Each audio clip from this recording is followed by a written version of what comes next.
Hey Flower Tribe, it's Kelly Lehman from Cranbury Fields Flower Farm, and I wanted to give you a couple garden updates today. So let me know if you guys can hear me. If you can, give me a thumbs up. Let me know if you found me this morning. And if you can, check in and let me know where you're viewing this from in this great big beautiful world. Either like what state you're from or what country, that would be great. And so here's just some quick updates about what's going on back here at Cranbury Fields Flower Farm in Cranbury, New Jersey. So I wanted to show you what one of my plants looked like that was dying about 2 or 3 weeks ago. So I did a live video showing you how to kind of revive a plant that wasn't doing so good. And I'm really happy that I see a lot of green growth coming in on this plant right now. So some of the steps that we did to start reviving this plant were we kind of cut off all like the brown dead branches. We cut off all of like the brown leaves. And then we kind of loosened up the root ball that was on the bottom because a lot of those roots were just simply like wrapped around the plant. So we gave it like a little bit of a massage and we made sure that we watered it in.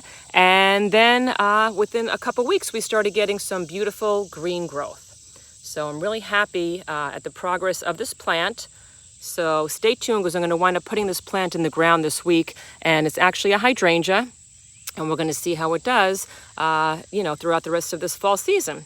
And I also wanted to show you some of the propagation cuttings that I've been doing here. I've been trying to propagate some of the hydrangeas here. And basically what I did was I put them in some vermiculite and others in some perlite that was kind of soaked in water. And I basically just took a cutting from the top of my hydrangea plants that didn't have any kind of blooms on them yet. And I cut it right beneath a leaf node. And then I dipped it in either rooting hormone powder or cinnamon. This is just like regular cinnamon. And then I just put it right inside either the perlite or the vermiculite. You can also do this just with soil. I did that in another video, or just put it right in the soil. And then within a couple weeks, hopefully I'm going to start to sprout some beautiful roots, and then I can replant this. And I have like a little dome that I covered this with, so it makes almost like a little tiny greenhouse effect. And I make sure that I put this in a place that's not too sunny. I don't want to have direct sunlight.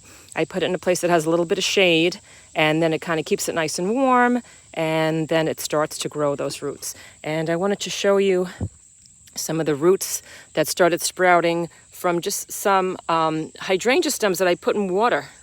You can kind of see the roots better when they're submerged in water. So let me just add a little more water to this cup here. So I want to show you how cool this is. So this stem has been in the water for about probably like 4 or 5 weeks now, but it's starting to actually grow some extra leaves. Those are all underwater, and those are some roots that are coming from the stem. And then once I get enough roots going on, I'm going to wind up putting that in the ground, and the same thing starting like some brand new hydrangea plants. So let's see, I wanted to thank Kimberly M. She provided today's morning cup of caffeine. If you guys would like to support me, there's a supporters channel on the bottom of this page. And so thank you, Kimberly M. I appreciate that.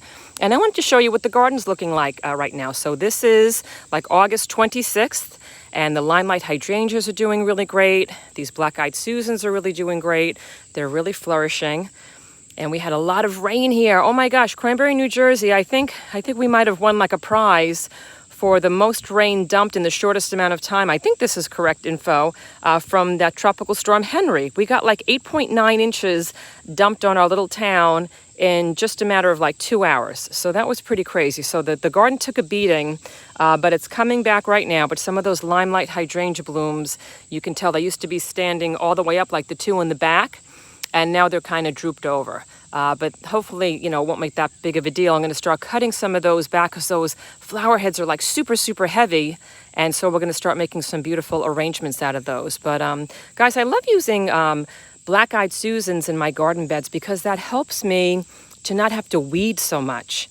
So that's like a really great garden tip. If the more like plants that you have that are taking up your real estate, the less you're going to have to weed.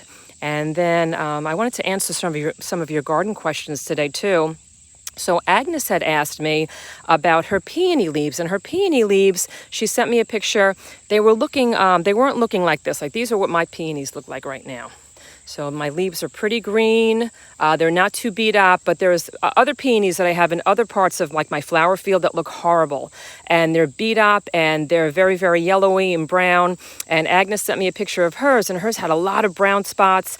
They were just like really, really beat up. So the peony leaves that look like this, I would suggest just to kind of leave them be until like late fall, and then kind of cut them back to the ground, or maybe leave like 2 or 3 inches in place so that you know where they are next year.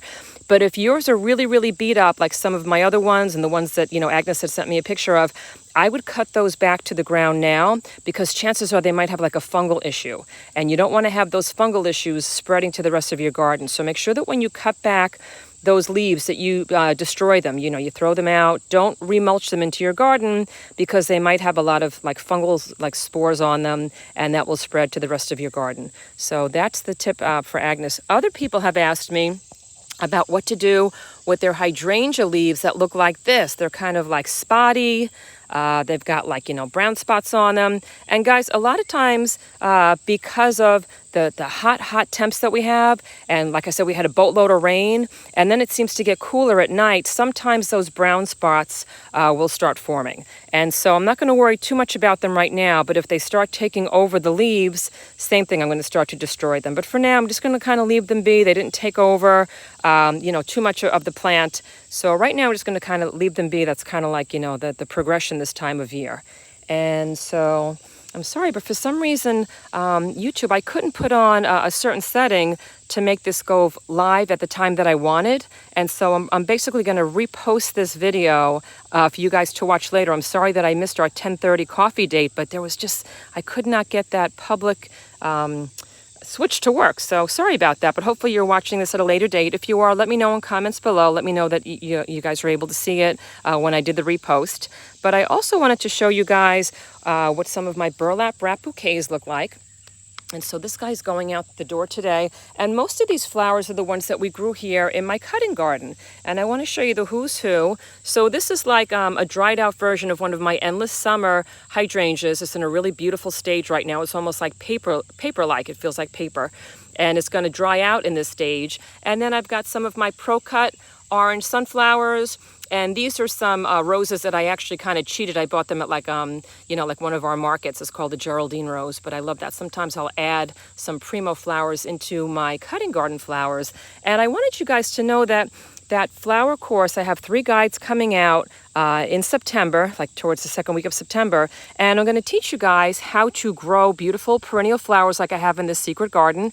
I'm also going to show you how to grow beautiful annual flowers in a fresh cut flower garden. And then I have a 3rd online guide that's going to teach you how to make beautiful bouquets like the ones that I'm showing you right now from the flowers that you're growing in your fresh cut flower garden. So those are going to come live towards the middle of September.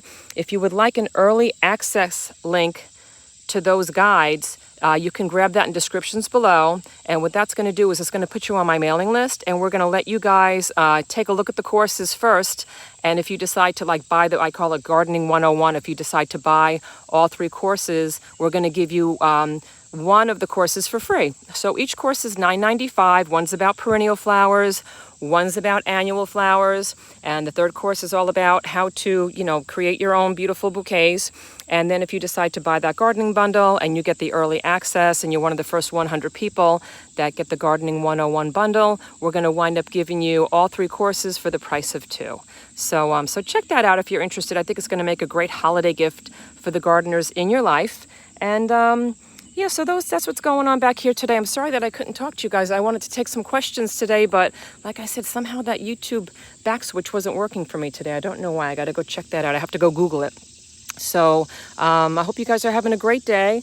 And I'll let you know what goes on with some of these hydrangea cuttings. And know that I have a whole bunch of videos on this channel about, trying to propagate, different hydrangeas and some of the techniques that work. And yeah, so that's basically it, guys. So I will see you guys in the next video.